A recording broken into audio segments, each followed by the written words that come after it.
Bienvenue dans ce podcast consacré aux 50 ans de la station des Carélis.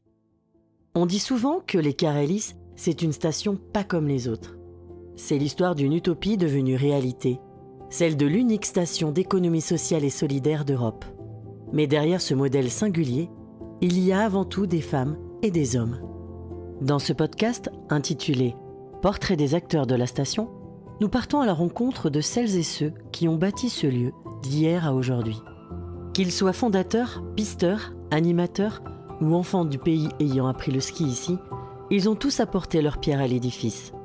Des premiers virages du Club des Sports en 1935 jusqu'au projet de demain, découvrez les récits croisés de ceux qui font vivre la station.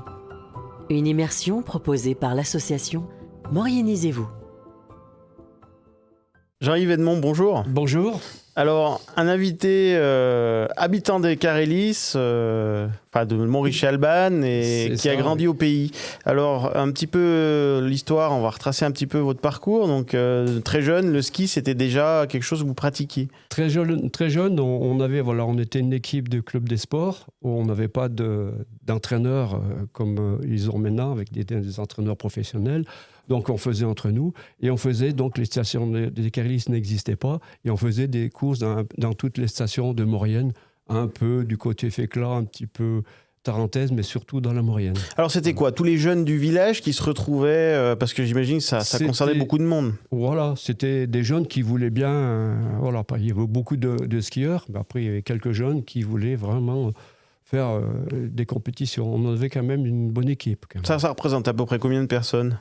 Ça représentait une vingtaine de personnes quand même. À partir de quel âge on intégrait le club des sports un peu comme maintenant? J'avais à peu près 12 ans, à peu près. Une douzaine d'années, d'accord. Commencé, puis voilà. Il y avait des plus jeunes aussi, non, qui venaient un peu. Il y avait des plus jeunes, mais les plus jeunes, disons que c'est pas comme à présent. C'est vrai que là, actuellement, on a les poussins, les minimes et tout. Nous, on commençait, on était Benjamin, voilà. Benjamin, c'est l'âge de 12, 13 ans. Voilà. Alors à l'époque, les entraîneurs, j'imagine que c'était un petit peu différent d'aujourd'hui. Il y avait ils donnaient des conseils. Voilà. C'était pas vraiment. Est-ce que c'était des moniteurs déjà ou des gens un peu formés quand même malgré tout? On avait des moniteurs. On avait quelques moniteurs et puis on avait aussi des gens qui nous conseillaient comme ça, qui n'étaient pas forcément qui skiaient, qui tournaient un peu des deux côtés sans nous donner vraiment les techniques que les jeunes apprennent maintenant, quoi. Alors ça se passait où exactement ces entraînements à l'époque, puisque la station n'était encore pas créée avant 75? Disons que moi j'ai attaqué quand même en 75, on avait une petite station, si on veut, à Montricher. Et ensuite on avait quand même, parce qu'avant que la station soit créée, on avait quand même un téléski au Carélis, avec un télésiège de place qui montait sur la moitié des Carélis et un grand téléski qui montait jusqu'au sommet de Tête d'Albier. Et ça, il était mis en place juste après Montricher. Disons que Montricher, j'ai commencé ma première étoile et ensuite, j'ai passé le reste au Carélis. Au Carélis, voilà. Avant 75. Avant qu'il y ait les bâtiments qu'on connaît aujourd'hui, voilà. Les premiers bâtiments qui... Voilà, les premiers bâtiments que j'ai travaillé à l'époque. J'étais dans une entreprise de travaux publics et j'ai commencé en 74 à préparer... À participer, à bâtir. À participer, voilà. Les premiers bâtiments, c'était Carline et Renouveau, qui ont été créés déjà l'ouverture des Carélis, 75. Alors, et après, les autres bâtiments sont revenus après. 77, 78, il y a eu Balcon de Maurienne, Arc-en-Ciel. Et Azureva et Rencontre à l'époque, ça s'est fait un peu après, quoi. Donc en tant que jeune du pays, vous avez connu donc à l'époque la station, il n'y avait rien. Et puis après, donc les premières installations de remontée et ces bâtiments qui sont arrivés, ça a quand même dû être une sacrée transformation, une sacrée évolution. L'évolution, voilà, c'est à partir de 75 où là, ça a commencé avec les bâtiments, tout était vraiment... Voilà, je participais à ça. J'ai commencé, d'ailleurs, on a été avec un copain, le directeur de la station, Yves Magnin, nous a dit, voilà, est-ce que ça vous plaît est-ce que vous voulez faire pisteur-scouriste? Alors avec un copain, on a passé notre premier degré de pisteur-scouriste et j'ai commencé au Carélis pendant 7 ans, donc pisteur-scouriste jusqu'en 80. Alors j'imagine que passer le premier degré de pisteur-scouriste, il a fallu se former, il a fallu aussi aller dans d'autres endroits, voilà. D'autres stations. On est allé faire un stage, de 15 jours à Courchevel. Et puis après, on est venu Travailler en tant que pisteur secouriste sur les premières années de la station alors ? Sur les premières années de la station, voilà. Donc j'imagine que le domaine était plus petit que ce qu'on connaît aujourd'hui, ça a commencé doucement. Hein. Le domaine était plus petit, bien qu'on avait un téléski quand même qui montait jusqu'au sommet Tête d'Albier.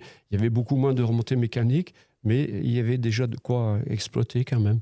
Donc c'est vrai que c'est une période où tout était nouveau, j'imagine. Tout était nouveau et c'est vrai que ça bon, déjà à l'époque, il n'y avait pas de lit, il n'y avait rien du tout, c'est-à-dire qu'on montait d'en bas et c'est-à-dire qu'avant 1975, les remontées mécaniques, elles étaient ouvertes juste pendant les vacances scolaires et le samedi-dimanche. Ah oui, ça ne tournait pas la semaine, hors vacances. Ça ne tournait pas la semaine, il n'y avait rien. Ah ouais. Donc tout s'est développé au fur et à mesure. Et puis finalement, l'ouverture de la station en 75, donc il y a 50 ans aujourd'hui. Donc quelle impression après d'un mouvement qui se lance ? D'un mouvement qui se lance. Après 50, on a toujours eu quand même, on est resté quand même à 2700 lits, ça n'a pas trop bougé. Et puis après, l'évolution, c'est quelques remontées mécaniques qui ont été peaufinées. Enfin bref, c'était... Alors après un parcours de pisteur secouriste d'un certain nombre d'années, je crois que vous avez changé de direction au bout d'un moment. Voilà, c'est-à-dire que j'ai fait ça. Et en 83, je suis parti dans un village vacances, travailler dans un village vacances. On va le citer. Qui s'appelait Rencontre à l'époque, Horizon Nouveau Rencontre. À l'époque, les villages vacances, c'était un peu, il y avait des comités d'entreprise. Et c'était les comités d'entreprise qui payaient une bonne partie pour payer les murs. Et en contrepartie, ils avaient des avantages, des priorités sur des pourcentages de priorité pour les entreprises. Et c'est grâce à ça, c'est tout associatif, et c'est grâce à ça qu'ils ont pu monter tous ces bâtiments. Alors on va revenir sur votre carrière précisément dans ce bâtiment Rencontre. Hein. Qu'est-ce que vous y avez fait ? J'étais le responsable d'entretien, donc voilà, tout ce qui est réparation dans le bâtiment. Jusqu'à la retraite ? Jusqu'à la retraite. En 2000... En 2017. 2017, voilà, 60 ans, voilà, j'ai bien... je suis resté quand même 34 ans de service dans le même village. Voilà, on va peut-être... À vrai dire, toute ma vie, c'était quand même sur les Carélis. Sur les Carélis, oui. Et on va peut-être redire le nom actuel de Rencontre aujourd'hui. Alors maintenant, c'est Odésia. Voilà, ça a été changé, ça s'appelait Relais Soleil. Après, Relais Soleil, c'était une association, une union des associations. Après, tout ça s'est un peu séparé. Et donc après, je ne vais pas raconter tous les détails.